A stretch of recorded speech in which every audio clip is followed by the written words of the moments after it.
Glass is a very unique material. The way it's changed the way we can operate as like a civilization. I mean, we've been working with glass for like 100,000 years with the chipping away at obsidian for arrowheads. And then you look at the development of microscopes and lenses and how that's changed how we like look at the world around us. These types of things really change the way civilization kind of develops. So it seems to be a material with these kind of like almost magical properties that allow us to access the micro to the macro and everything in between.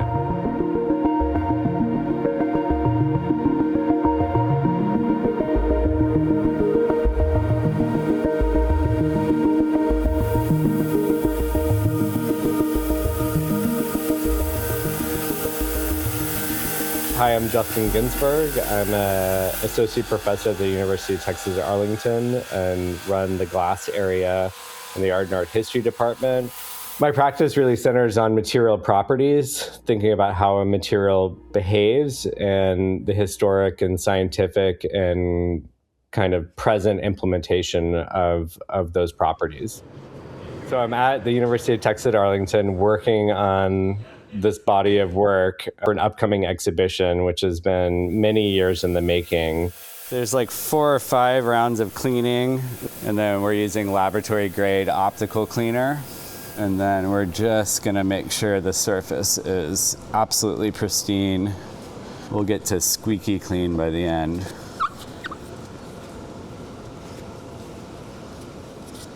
Ultimately, I think craft is really a type of intimacy with a material.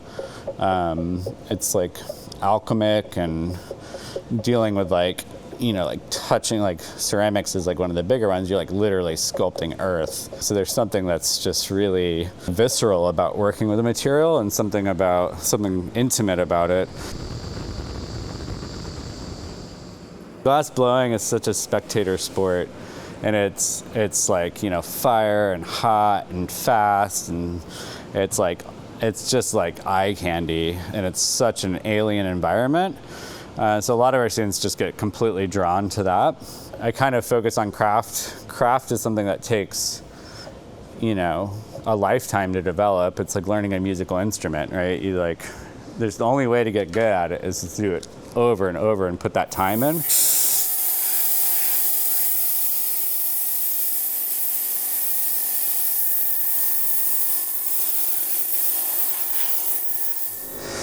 But mostly I try to get them to see how to think, how to problem solve, how to tap into their own viewpoint of the world. You don't have to be a starving visual artist, living the bohemian lifestyle. You can take all that creative knowledge and problem solving and thinking and apply it to so many different ways. And industry needs a lot of that. I mean, just the world needs creative thinkers and problem solvers, because as we get more and more complex. So also they learn trials and tribulations. They're really bad at it. It takes a long time to get good, so they have to learn how to get back up and try again and fail, and get back up and try again and fail. And that's such a unique thing to get. Now that we've cleaned these accessibly,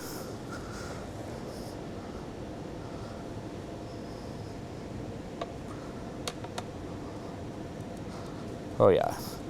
So when you set it down, it feels like that air hockey game. So the glass just is liquidy soft.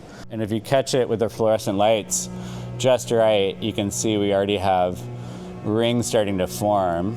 It is like an enigma. You're literally looking at light and air interacting, which are two more or less kind of invisible-ish kinds of things. And so this idea of two things that are so close together, in all of these spaces, but they're just not touching. This idea, if I had two things and I always move this hand half as close to this one, I move it half as close, I move half as close, I move half as close. I could do that infinitely and then just never touch that hand, because I'm always just moving just half the distance, never to the full distance.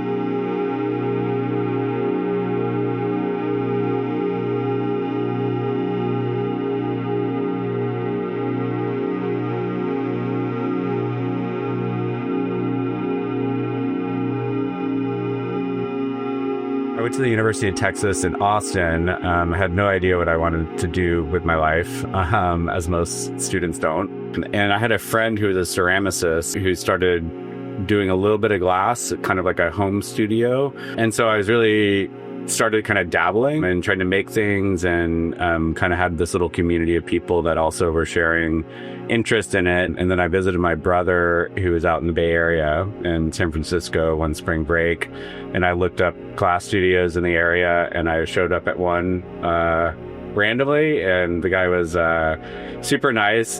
After I watched him for several hours, he asked if I wanted to try to take some gather, and like immediately knew this is like the coolest thing I've ever tried. A month before I was finishing my last classes in Austin, he called me, said his assistant had quit, and asked if there was any way I'd be interested in coming to work for him. And so it was just kind of like stars aligned. And so I don't think I even waited for my grades to come back. I think I did my last test and then I packed my truck and drove west, basically. It was this whole new world of art making that I had never really conceived of.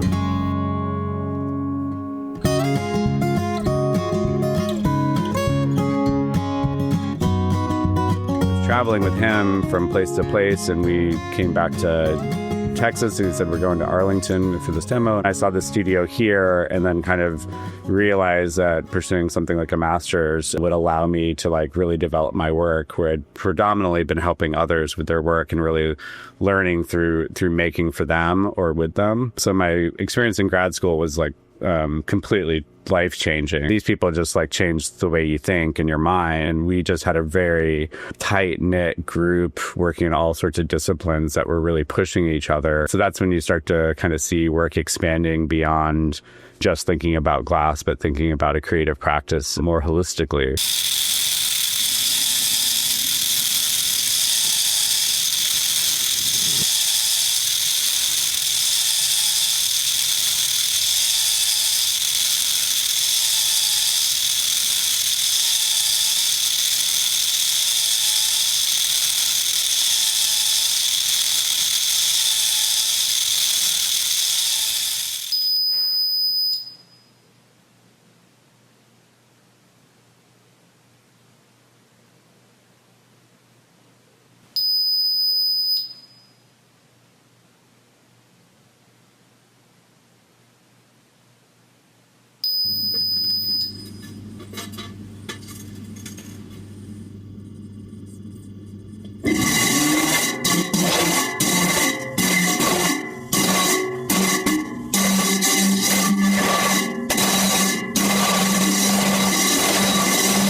So you can see like the patterns pushing out and then near each piece. So pattern facing that way? Yeah, because we're going to come through at the Arlington Museum of Art and their new space. And what we're doing here is installing 2 exhibitions. We're starting with one right now, which is the Delatorre brothers. And they've always been kind of an inspiration. They've been kind of pioneers in mixed media and like kind of breaking what one thinks of like traditional glass.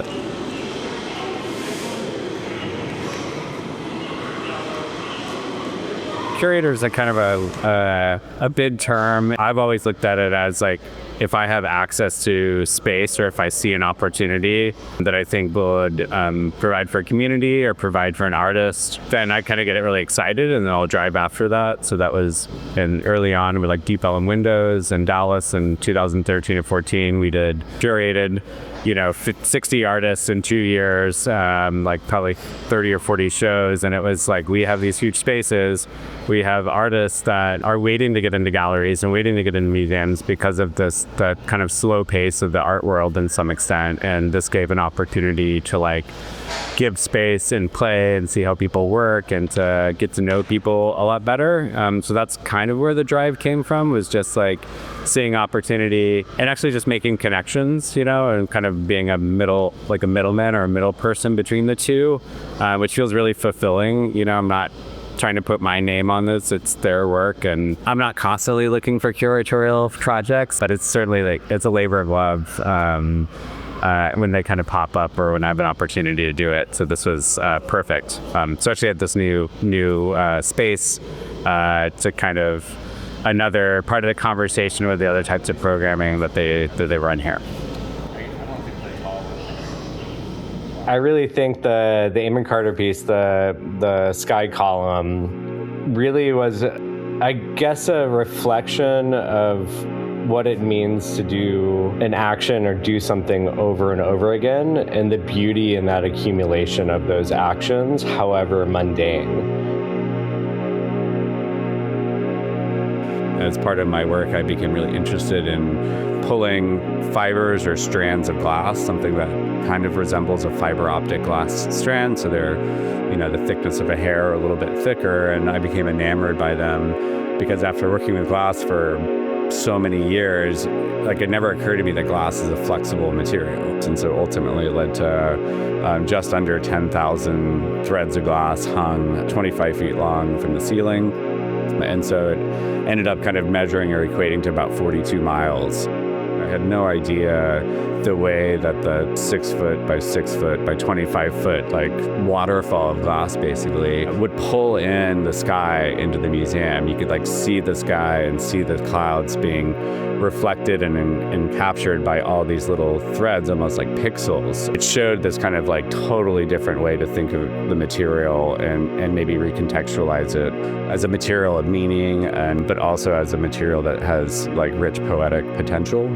And obviously this aesthetic kind of impact as well, because it's just such a pretty material.